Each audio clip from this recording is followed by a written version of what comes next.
advisors.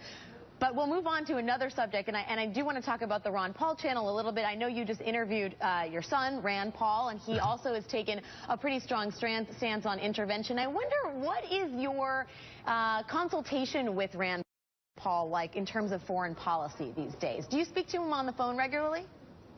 No, I don't. As a matter of fact, he goes his way and I go my way because we're pretty independent-minded. But he obviously has views very similar to mine, and he has, spoken out pretty strongly against this war. So I haven't sensed that he has much of a different position. I think we should fight for what we believe in so people can have a choice the next election. We can not always agree on tactics. We do have some differences, and the approaches will be different, but that makes him his own person. I mean, why should he be said that he's a clone and he has to do everything and think think just exactly as I have? So this, I think, it's an opportunity to show that he's independent-minded and has different opinions. And you don't want him to forsake his dad, do you? I would hate that if my son did that. If he went out in public and said, my dad. He's one thing. I'm totally different. Do you want to say that? No, I don't think he will, because we're about 99%. Yeah, that's the way it strikes me. I like you both. That's the case. I think people who want to drive wedges do that. That's one reason why, if somebody calls up, if you would have called today and said, Ron, all we're going to talk about today is where you and Rand disagree. I said, well, I'm not interested in that subject so much, because it's other people who want to do that. They want to dwell on the differences, and I don't think that's that important today. Well, I think we need some disruption up here. I think we need a rebellion. We need to rebel against the status quo. Status quo's given us $17 trillion in debt. And frankly, that's been a little bit from both parties. So we do need an uprising. And when you look at what you hope to accomplish, again, by the end of the day, what's the most important things that you've brought up in this campaign that you hope will be lasting effects? Well, the status quo of politics in Washington and around the country has to end. And I see it as both parties. People have to think more independently. And while I'm in favor of the Senate retaining our prerogative to declare war, we do have the power to begin or to not begin a war. That is a power the Constitution gave us. But I don't think the Constitution intended to have 535 generals. I don't think it intended to have us explicitly talking about every contingency plan for every possible war in every corner of the globe. There's a threat to our national security. You never act secretly through the CIA or doing anything militarily without the consent of Congress. That's our business. That's what we do all the time, where we're making enemies. I mean, we're in drone warfare any place, anytime we want to go. And we overthrow governments when we want to dispose of them after propping them up. And then people just get angry at us. Right now, we're stirring up another fight in Syria, and who knows when it'll come to Iran. So it's on and on. We're always building up enemies. And it's our aggressiveness, our imposing our will on other people. We wouldn't put up with it here. The American people would band together and object to it. And we shouldn't be surprised when other countries object to what we do to them. in fact, I'm appalled that anyone would think that we could arrest anyone in our country without charging them and giving them a right to a trial. It seems so fundamentally un-American.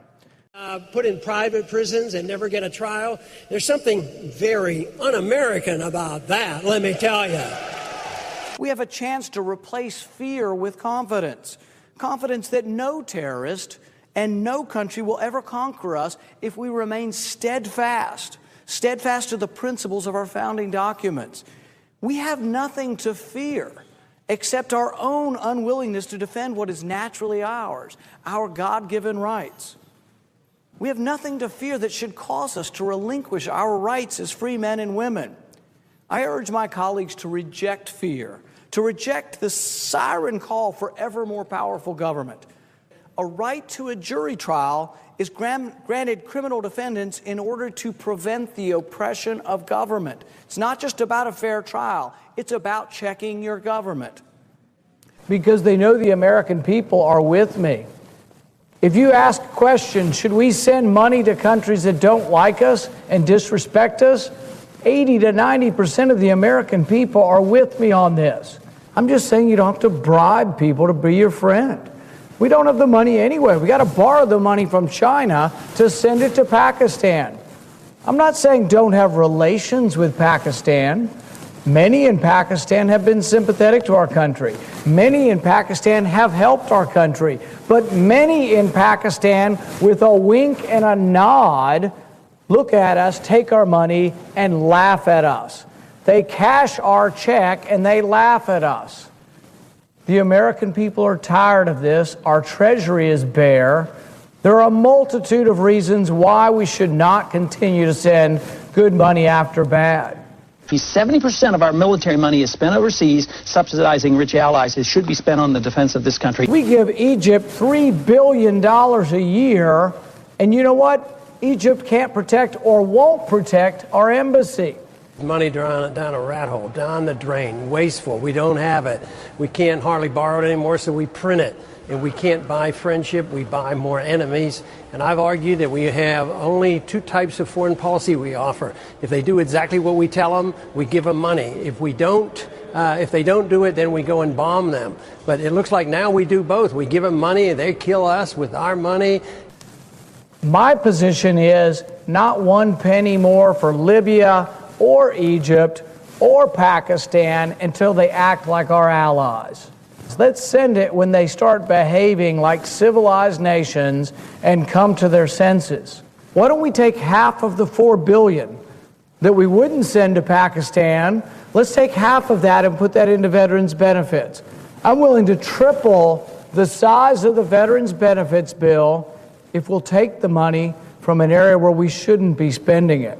What I would be asking for is 15 minutes of the Senate's time to vote on ending this aid and taking half of the $4 billion that we're squandering overseas, giving to people who don't like us, take half of that aid and put it towards the deficit, and take half of that aid and put it into veterans benefits.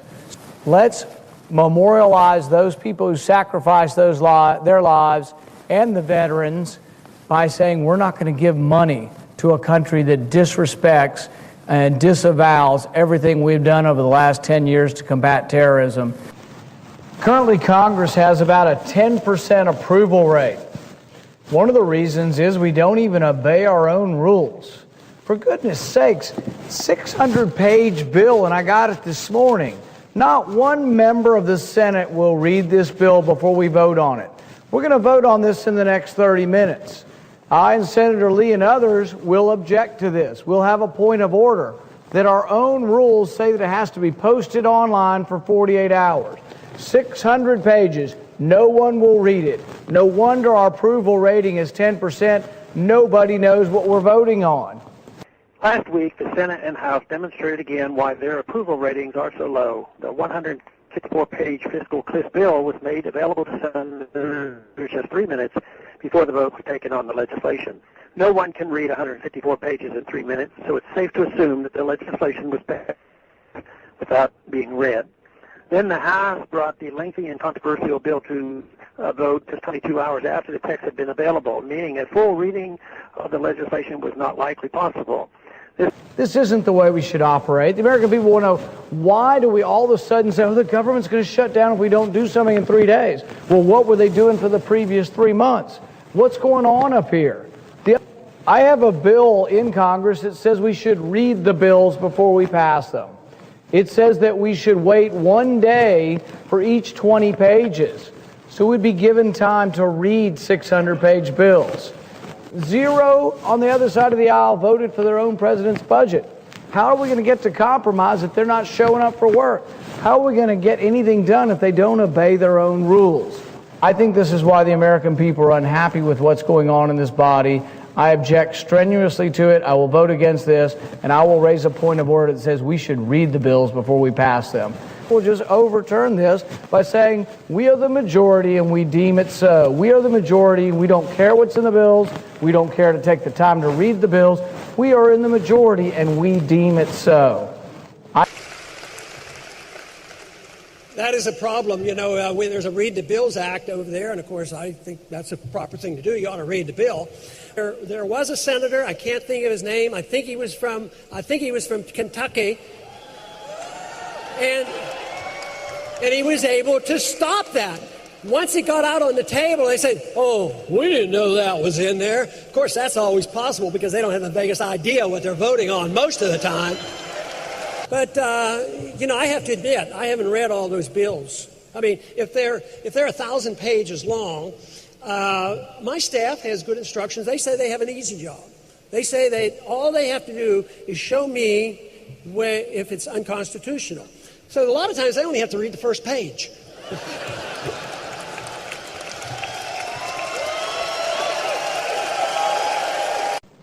Now, I have voted for sanctions on Iran and don't think it's a good idea that Iran have nuclear weapons. We've been at war for a decade now. We've been at war in Afghanistan, and I supported going to Afghanistan, but I'm ready to come home from Afghanistan. We were at war in Iraq for nearly 10 years. I'm glad we're coming home from Iraq. But I don't want to automatically commit our country to a war in Iran. Why don't we, pay attention? Why should we? The greatest danger we face today is carelessly starting a war against Iran because of a weapon they don't have. And even recently retired head of the Mossad said that would be the stupidest thing in the world for us to do is start bombing Iran because they might have a nuclear weapon. Historically, our country, we have had defensive wars. Nobody messes with us, and I agree with that. You mess with the United States, there will be significant repercussions. We won't let you invade other countries, and we won't let you invade the United States.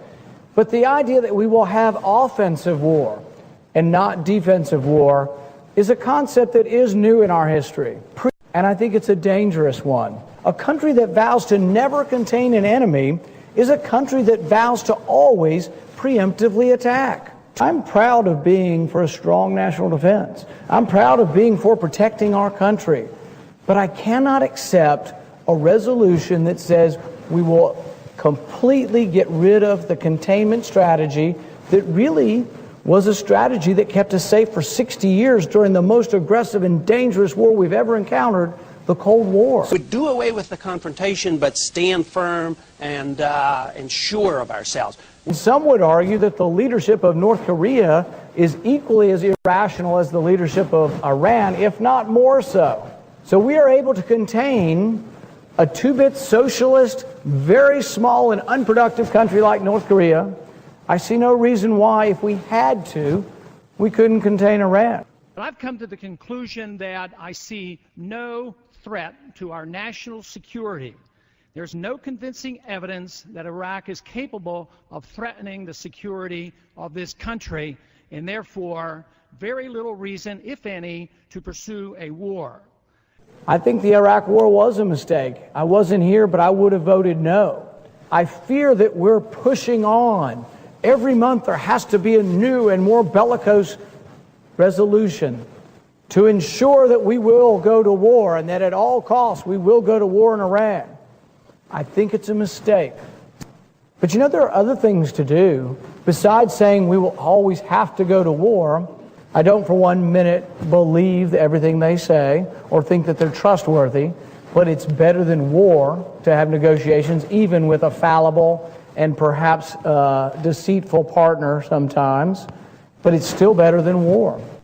Our soldiers are not inanimate clay that we put on this master board of chess, this geopolitical chess game to move around. These are young men and women who live in your neighborhood, who live in the neighboring town.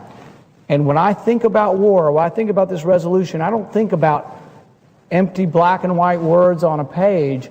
I think about those young men and women and my commitment, my real and strong commitment that I'm not going to war without absolute provocation, without a threat to the national security, and for goodness sakes, without a debate over it. We'd get out of the Persian Gulf, we'd back off, we'd bring all our troops home, we'd bring all our missiles home, we'd defend America. And we wouldn't, anytime they threatened us, we'd defend ourselves. We'd have armed neutrality. But we would reduce the number of nuclear bombs maybe by 75%. We wouldn't get rid of them, but we'd drastically reduce them. I'm only concerned about me being able to convince people that we need to change our attitude in Washington, that the status quo won't work, that we need a new foreign policy, we need to look at the Federal Reserve, we need to balance our budget, we need to live within the rule of law, we need to care about civil liberties. That's what I care about.